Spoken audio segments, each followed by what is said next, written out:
samedi matin avec Finkielkraut et Raphaël Enthoven et un autre intervenant sur la mort, sur l'euthanasie, etc.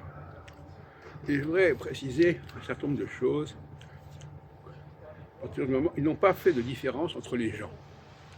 Est-ce que la mort d'un grand penseur est la même chose que la mort d'un personnage lambda? Ça n'est jamais, c'est un sujet tabou. On ne peut jamais se poser la question.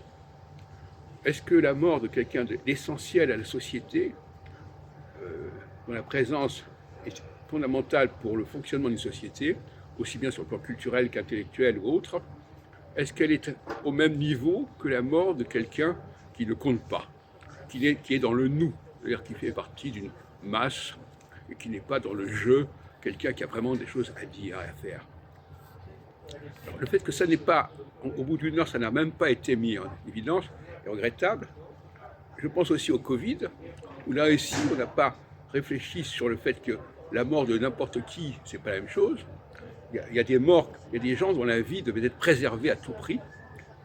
De même que pendant la guerre, la Première Guerre mondiale notamment, un grand auteur comme Apollinaire qui est mort au combat, c'est un scandale. Il y a des gens qui ne doivent pas être exposés au danger de la même manière que les autres.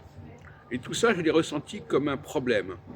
Pendant la période du Covid, par exemple, j'ai trouvé que c'est anormal de dépenser des milliards pour sauver une population dans son ensemble, alors qu'il aurait fallu, avant tout, s'occuper de protéger les gens les plus précieux.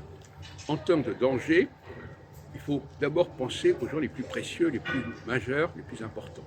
Et ça n'est pas fait. Ça n'est pas pensé.